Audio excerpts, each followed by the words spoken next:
Bienvenue sur cette vidéo, je vais t'expliquer comment les premières minutes, les premiers instants de cette soutenance, de cette rencontre avec tes clients potentiels sont absolument déterminants et comment tirer parti de ces premiers moments pour t'assurer d'avoir le meilleur rapport collaboratif entre toi et tes prospects. On découvre ça tout de suite ensemble et je te laisse me rejoindre sur le Canva. Allez, c'est parti. Donc, objectif du jour, réussir à passer du rapport de force au rapport de confiance. Parce que tu dois garder impérativement à l'esprit que ton client potentiel en face, lui, il cherche à savoir, à valider deux choses. Bien sûr, il cherche à valider le fond. Quel est le contenu de ton offre au niveau technique et au niveau financier? Mais il cherche également la forme, c'est-à-dire il cherche une compatibilité et est-ce qu'il aura plaisir et envie de travailler avec toi comme prestataire. Et donc, tu dois absolument réussir à casser une sorte d'asymétrie qui pourrait y avoir entre la bande du client en face et toi pour t'assurer d'avoir une bonne connexion, une bonne relation et donc un rapport de confiance. Puisque ce que j'observe souvent chez les commerciaux, c'est faute de réussir à casser cette première étape et cette première dynamique, on a souvent face à nous une équipe de clients potentiels avec la garde haute et qui est extrêmement vigilant et qui cherche à nuancer et à filtrer l'ensemble des informations qui sont données par l'équipe et par le commercial. Et donc, le risque, c'est que si tu n'arrives pas à créer ce rapport de confiance dès le début, tu vas être sur de la déviance, de la déférence sur l'ensemble de la soutenance et ça peut être extrêmement mauvais pour la suite des choses. Donc, comment réussir à sortir de cette dynamique initiale, eh ben, c'est ce qu'on découvre ensemble aujourd'hui. Alors, l'idée, euh, ça c'est une méthode que j'ai réussi à trouver. Alors ça m'a pris des années de recherche et développement pour réussir à trouver la meilleure façon de casser cette dynamique et de réussir à créer ce rapport et cette relation équilibrée avec mon prospect. Pour t'expliquer comment ça fonctionne, il faut d'abord que je te parle d'une notion, c'est celle des différents scripts, en fait des scripts de vie que l'on a chez chacun d'entre nous. L'idée, c'est qu'en fait, le client, c'est une personne comme toi et moi, il a déjà fait face à cette situation, c'est-à-dire la situation d'être face à un commercial qui vient pour présenter et pour défendre son offre. Alors, j'aime pas trop parler de défendre son offre, mais ça, je t'en parlerai dans une autre vidéo. Et donc, cette situation-là, comme elle a déjà été vécue plusieurs fois de son côté, alors, sauf si c'est un tout jeune débutant, mais même en formation, il aura vu comment se passe une dynamique d'un entretien de vente, et ben lui, il sait identifier cette situation, et dans cette situation, il sait qu'il doit rester extrêmement vigilant et sur la défensive, car il doit en fait faire l'effort de nuancer tout ce qui est dit et annoncé par le commercial avec ce petit grain de sable qui lui dit oui attention, là on est peut-être sur des promesses, on est peut-être sur de la vente de rêve comme disent certains, et donc il faut que je reste vigilant et que je reste bien maître en tout cas de ce qui passe et de ce que j'accepte comme argument réel. Ok.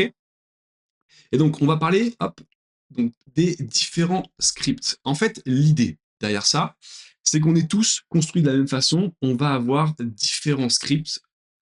Hop, et je vais t'en prendre différents.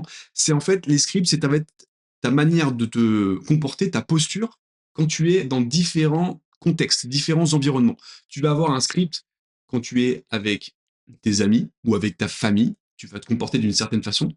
Tu as le script quand tu es en situation de vente, ou plus précisément en termes de soutenance.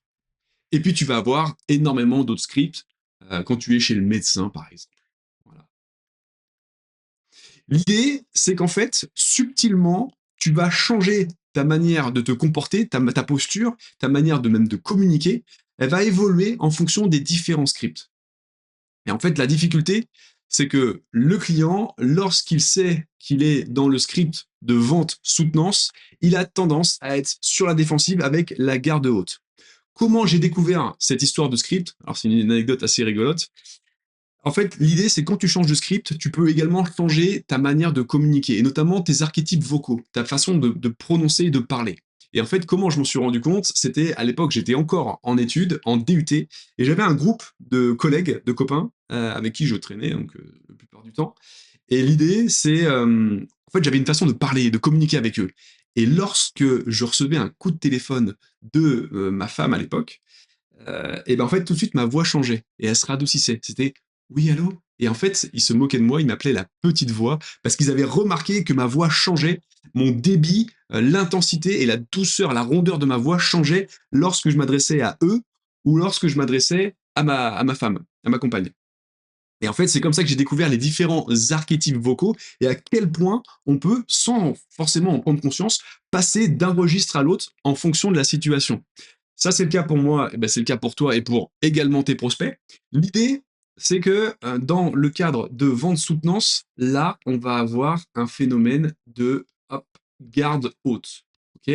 Ici, dans ce cas de figure, la garde, elle est haute. Toi, tu veux absolument sortir de cette dynamique-là parce qu'elle n'est pas du tout productive et elle va pas du tout t'aider pour la suite des événements. Et donc, il va falloir que tu réussisses à faire basculer ton client vers un autre script. Et un autre script, celui que j'ai identifié et qui est le plus intéressant, le plus pratique pour toi, qui va t'assurer en fait le meilleur retour possible, eh ben, hop, sans te dévoiler tout de suite, eh ben, on va passer sur un autre script qui sera le script de la formation.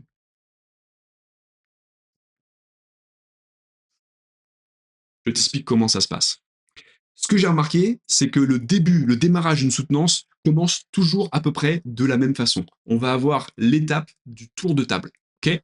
Donc le tour de table, on va avoir chacun des acteurs qui va tour à tour se présenter, présenter ses fonctions. C'est un moment important parce que ça permet aussi de valider et de donner en fait de l'importance à l'ensemble des participants et ça va permettre toi aussi d'identifier ceux à qui en fait le discours que tu vas pouvoir moduler en fonction de la personne que tu as en face et aussi également les réactions auxquelles tu peux t'attendre. Ok, donc tu vas pouvoir faire ce premier travail de profilage un petit peu des différents intervenants. Et une fois qu'on a passé à ce tour de table, généralement, la partie client va te donner la parole en disant bah, allez-y, faites-nous votre présentation, on vous écoute, vous avez 1 heure pour nous présenter votre solution.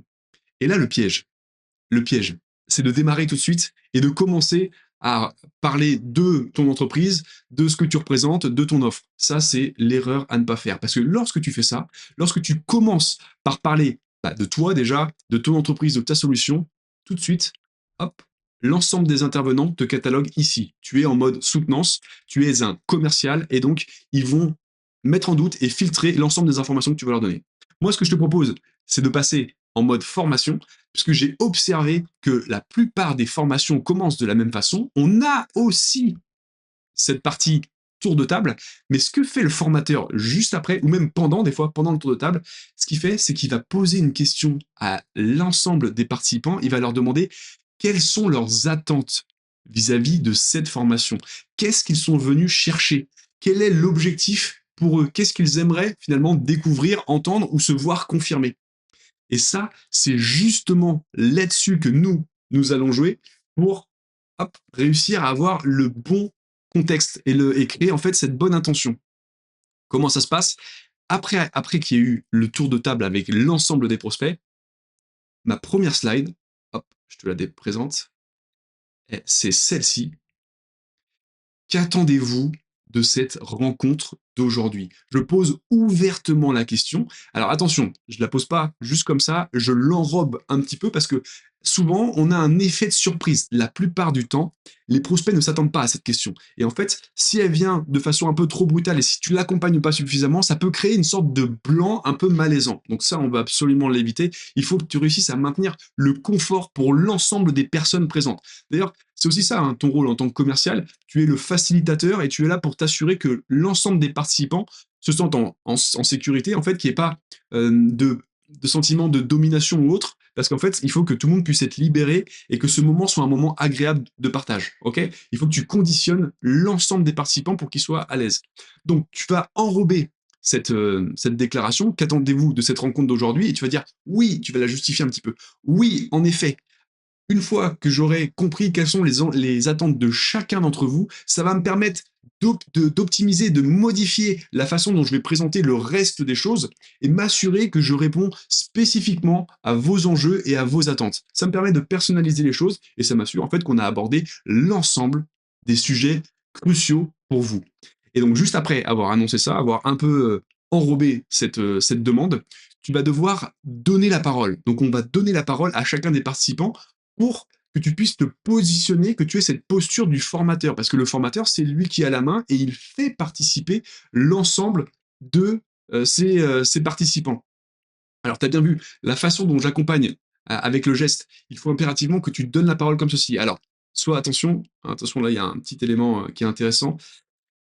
Quand on donne la parole, on ne pointe jamais du doigt en fait. Ne pointe jamais personne du doigt, c'est accusateur et c'est souvent très très mal pris. C'est pris comme un signe qui peut être considéré comme agressif, donc tu dois absolument jamais montrer du doigt les personnes. Par contre, si tu les montres comme ça avec la main ouverte, là tu les invites à prendre la parole. Et là le geste est beaucoup plus accepté, beaucoup plus acceptable. Et donc tu peux inviter tour à tour l'ensemble des intervenants de la partie client à prendre la parole et à donner en fait quel est pour eux bah, l'information, enfin là où les informations importantes pour eux aujourd'hui et qu'ils veulent entendre. Tu refais à nouveau ce tour de table en prenant en compte chacun des participants, en rebondissant, si c'est possible, sur ce qu'ils vont te dire pour être sûr d'avoir bien compris.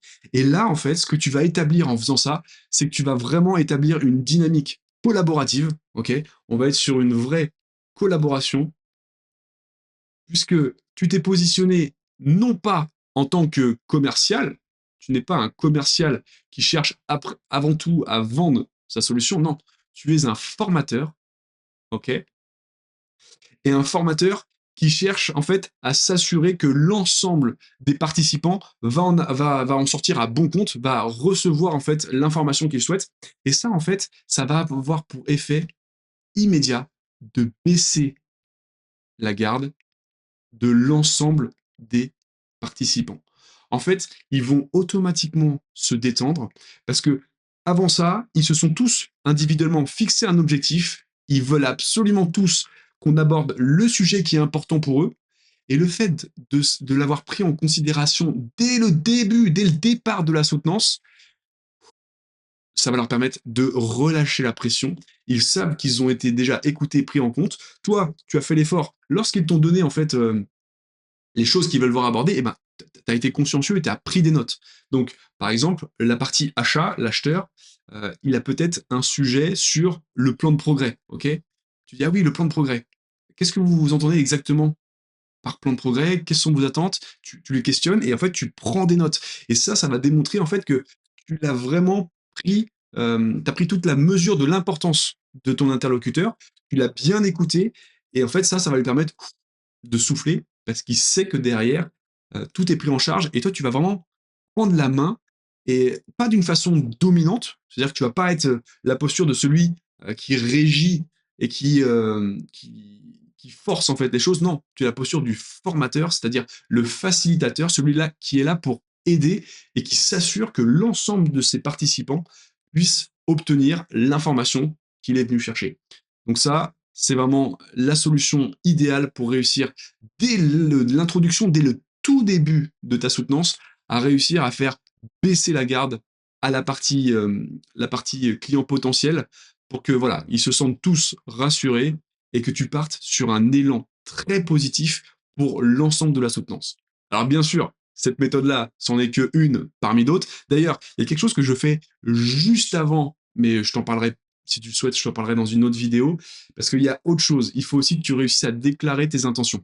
Donc ça, c'est effectivement la partie que je fais juste avant. Mais là, voilà, on a découvert ensemble comment réussir à passer du rapport de force à un rapport de confiance et créer donc cette bonne dynamique. On évite toute asymétrie dans la posture et le statut en fait des différents intervenants. On s'assure de mettre tout le monde à égalité et toi tu endosses ce rôle de formateur, ce qui permet de modifier le script. C'est-à-dire que tu les sors en fait du script et du cadre dans lequel ils attendaient, c'est-à-dire le cadre de la soutenance où ils ont face à eux un commercial qui essaie de pousser des arguments et eux ils sont en train d'essayer de les nuancer. Ok, tu sors en fait de ce script-là pour te placer dans un script beaucoup plus favorable. C'est celui de la formation et la formation dans lesquelles eh ben, ils ont face à eux une personne qui a leurs intérêts à cœur et donc ça va créer une vraie dynamique positive et tu vas placer le tout sous le sceau finalement de la collaboration et de quelque chose d'extrêmement positif. Voilà. Je t'ai expliqué cette première méthode pour réussir à passer donc du rapport de force au rapport de confiance. Des astuces comme celle-là, j'en ai énormément d'autres. C'est tout le travail de recherche et développement que j'ai fait parce que c'est vraiment un domaine qui me plaît beaucoup, la partie soutenance. Donc on se retrouve pour un prochain sujet. Si tu as des remarques ou si tu as des suggestions, eh ben, tu peux dans les commentaires m'en faire part et je les prendrai en compte. D'ici là, bah, prends bien soin de toi et on se retrouve à bientôt pour une prochaine vidéo. C'était Sylvain. Ciao.